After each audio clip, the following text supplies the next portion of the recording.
Immediately following Chrollo's victory over Hisoka at Heaven's Arena, the Phantom Troop were ordered to fully assemble for the first time in the series since the events of York New City. The location for assembly was the Black Whale 1, and the reason as to why the there was chosen was to carry out the Phantom Troop's biggest heist to date by robbing the infamously wealthy Kakin Empire en route to the Dark Continent. The only issue is that two of the troop members, Shalnok and Kortopi, would not be joining them after both suffered a death-related incident at the hands of Hisoka, who is now on the hunt to kill the remaining 10 members of the troop and to set the stage for one of the most insanely chaotic battles in Hunter x Hunter. So the very first member to be spotted aboard the vessel was Chrollo himself, who had recently learned that Hisoka had killed both Shalnok and Kortopi. So he caught up with him in something of a precarious mental state, and a fellow passenger commented that Chrollo looks like he was about to kill someone, but now that he's aboard the Black Whale 1 and heading to the Dark Continent, mate, it's time to forget all about those ties to the world back there. To which Chrollo replied, "That would be hard. Ties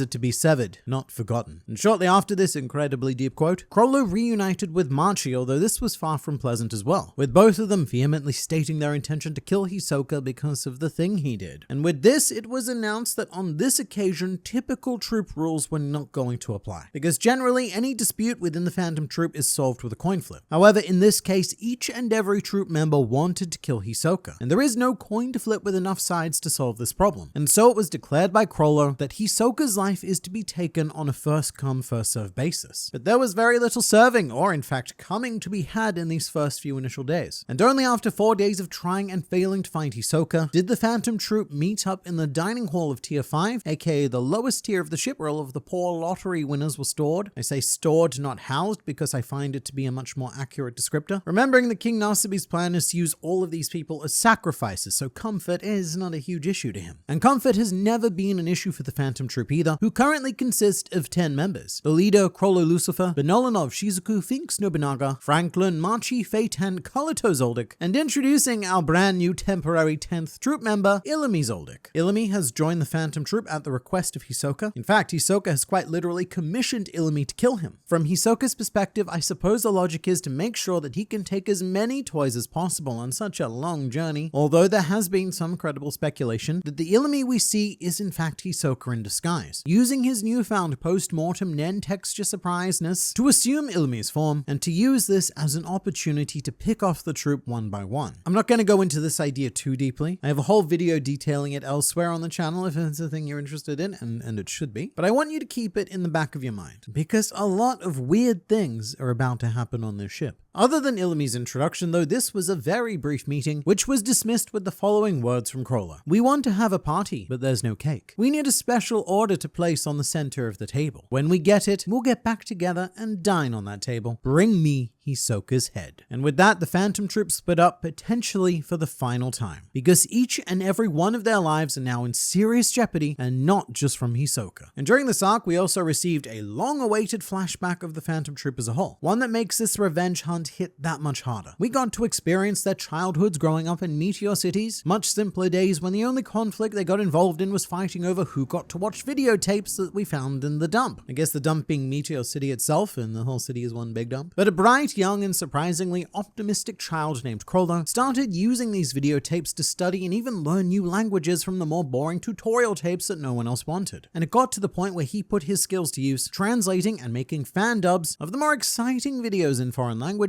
that were screened to great reception in the Meteor City Gathering Hall. This is actually the event that would first bring the Phantom Troop together, because each young troopling wanted to take part in Chrollo's fan dubs, including two previously unknown members of the early Phantom Troop, two girls by the name of Sheila and Sarasa. Sheila being a particularly interesting one because she is not a new character. We've actually seen her before in the Kurapika's memory chapters, where she met with Kurapika and Pyro in the forest surrounding the Kurta tribe, and Sheila was also the one who was implied to have reported the genocide of the Kurta clan later. And with her prior connection to the troop members now known, it has led to great suspicion that Sheila played a key role in this Kurta genocide. Meanwhile, Sarasa is a much more innocent existence altogether, a splendid ball of goodness who was ever so so excited to perform in more fan dubs that one day she decided to search for more videotapes on her own. That was a bad idea, because while Sarasa did this, she was captured and then killed on camera by the, how shall we say, production team that focused on producing these sorts of films for very wealthy clients. And then our young trooplings proceeded to find Sarasa's dismembered body left in the forest, and this event changed them forever, with Crollo vowing to find the ones responsible and coming up with a sickening plan to turn Meteor City into a safe haven for these sorts of murderers to reside, and even provide the infrastructure to publicly screen their works. The idea was that they would one day hopefully find Sarasa's murder tape screened to everyone willing to watch, but as a result they would also find the person responsible. Crollo further vowed to live the rest of his life as a villain for this purpose, and the founding child members of the Phantom Troop unanimously elected him as their leader in this endeavor. So over the years, the troop have likely watched hundreds, if not thousands, of snuff films, the effect of which has made them the dark and disconnected beings they are today, able to conduct a profit-driven genocide with no moral questions and completely desensitized to the concept of killing, except for when it comes to their own members, of which Shalnak was an original troop member who they all knew as a child, so his loss hit Crollo and everyone else particularly hard. Which isn't to say that Quatopia wasn't a huge loss, but he also wasn't Crollo's childhood friend, so he's not the same. And that's why this situation on board the Black Whale 1 is being taken extra seriously. It's much like York knew with Uvagin's death all over again, which resulted in a very big troop-related vengeance mess. And that's what we're gonna do here as well, as the gang split up. Now, the first of what I like to refer to as the troop groups consists of Crollo, Shizuku, and Benolinov, the latter two wanting to form a team because neither possessed abilities that are suited to dealing with Hisoka's bungee gum. And Crollo agreed, but on the condition that he was the one who gets to take Hisoka's life, which wasn't argued at all. However, Benolinov did reveal something of note. He stated that he had an as of yet undisclosed Nen ability known as Metamorphosin, which allows him to take, quote, many forms. That's all the information we currently have, so it could allow him to turn into people, animals, objects, all of the above, or none of the above. Maybe there's something else. The point is that Benolinov said that you're not smart enough to come up with a decent plan to use this power, and so Crollo came up with a plan for Benolinov. He said, Benolinov, mate, there's a thing I want you to do. So it's a plan that involves him taking a certain form, and we'll get back to that a bit later. But for one final reveal, Shizuku then asked Crollo to read their fortunes again, like he did during York New City. However, Crollo could not, as the ability had been removed from his Skill Hunter book, indicating that Neon Lestrade has almost certainly mysteriously died off screen. And the last we saw of this troop group is that they were transitioning from tier 5 up to tier 4 via the central passageway. But our second troop group comprises Nobunaga, Finks, and Feitan, as before they could start properly doing anything, both Nobunaga and Feitan needed to retrieve their weapons from the onboard warehouse that they were forced to check them in with, and Finks came with them in order to, quote, babysit them. And whilst Nobunaga wasn't thrilled with this, he's a bit of a loner, a greater point was made clear by Feitan, who insisted that they respect Hisoka's abilities, and to not give him even the slightest hope of victory. Because yes, from their perspective, the three of them seems like extraordinary overkill, but at this point, overkill is exactly what Hisoka deserves. Crollo already tried to underkill him, and just look where that got us, not good places. But on the way to acquire their weapons, this trio was framed for the murder of several Chara family members by Luini, a member of an opposing mafia faction known as the Haley family. However, after a shockingly reasonable discussion with the Chara underboss Kenny Wang, they formed an alliance with the promise of passage to higher tiers to search for Hisoka. And as part of this alliance, Nobunaga declared that they would crush the Haley family themselves, due to their actions of trying to manipulate and frame the Phantom Troop being considered an act of war. Nobunaga then found his way into the Haley base by a funky Nen teleportation ability, wasn't his, although he was promptly ejected by another ability, again not his. But not before a transmitter was placed, and the location of the base has now been determined as being on tier 2, which is where this trio are currently headed. But currently on their level, tier 3, we also have the Zoldyck siblings Illumi and Kalito, who have formed another troop group, and shockingly, they made their way up to tier 3 of the Black Whale 1 in no time at all. The rest of the Phantom Troop were really struggling with getting to these higher levels, but with these two, it was like they just disappeared and teleported with those Zoldyck assassin skills. However, due to their infamy as Zoldyck assassins and their uncharacteristically blatant conspicuousness, they were spotted immediately and intercepted by the Hunter Association, specifically the Zodiac members Botbai and Mizaiston, with Mizaiston probably quite literally crapping his cowpants at the sight of the two of them, as well as the knowledge that the entire Phantom Troop were on board. At this stage, Mizaiston was dealing with enough as it is. This is not a good day for him, because just prior to this happening, he'd used his detective skills to deduce that the goal of this ship was to sink it, and adding the complication of the Phantom Troop was almost like sealing the deal to this fate. But not only that, Mizaiston is now struggling with whether or not to tell Kurapika about their presence, because he fears that the trooper on board take revenge on him for York New City, and at the same time, Mizystom fears the reaction that Kurapika is going to have to this news. So he's holding on to what he perceives to be another live bomb that could go off at any moment. However, instead of being arrested, Illumi and Kalito were given a room on tier 3, with Illumi requesting a shower, a request which was denied. And in my opinion, it's a very Hisoka-like request to make. Dude loves showering. Meanwhile, Illumi has always been very happy to sleep in dirt holes. I also find it odd that Illumi so willingly revealed all the information he had to Mizystom. It's almost as if he wanted the Hunter Association to know that the entire Phantom Troop were on board. But all of this is the speculation of a dude in a room. Meanwhile, Franklin has the simplest plan of all to find Hisoka. Essentially, what he's going to do is he's going to sit in the tier 5 dining hall and continuously eat hamburgers until Hisoka decides to attack him, which isn't a terrible plan. Hisoka was the one who declared war on the troop, so to kill all 10 of them, Hisoka needs to find them. Whereas everyone else is a bit blinded by emotion and taking the initiative, Franklin is being much more level-headed. However, it has left him in arguably the most vulnerable position all by himself and ready to be picked off. Although after finding the location of the Hailey base, Nobunaga now wants to bring Franklin along for extra safety and extra finger guns. There is one other individual troop group on the hunt as well, and that would be Machi, who is in a very unique position at the moment because she had the closest relationship to Hisoka of anyone in the Phantom Troop. If you remember, Hisoka used to quite relentlessly flirt with Machi, and while she never overtly reciprocated, she has shown Hisoka special favor even after he betrayed and left the troop at the end of York New City. Hisoka also purposely left her alive after reviving at Heaven's Arena, although he then also declared that he'd kill her. And so I think there's an extra layer of betrayal here for Machi. Kind of like your brother being killed by your flamboyant clown boyfriend, and now she's determined to take Hisoka's life for herself. And up until recently, the biggest question of all has been, where is this Hisoka? You're talking about him so much, we don't see him. Why? Up till this point, no one had actually seen him aboard the ship. However, in chapter 392, Hisoka was first spotted on tier 3 of the Black Whale 1 by members of the Jiyu Mafia family who had been instructed to find him. It's a bit of a long story, but the Mafia are also hunting Hisoka for reasons that we'll go into when we talk about that. But it has been speculated that this isn't Hisoka, and it's actually either Krollo or Benolanov in disguise using the metamorphosin ability that we talked about earlier in the video, which Krollo can do because he still has the Convert Hands Nen ability that allows him to swap bodies. So in theory, if Benolanov took on Hisoka's appearance with metamorphosin, then Krollo could use Convert Hands to also become Hisoka. And the reason why any of this would be happening in the first place is to fool the Mafia factions, because Krollo is the reason why they're looking for Hisoka. Krollo identified him as their prime target, so the Mafia wants to reach him first to prevent,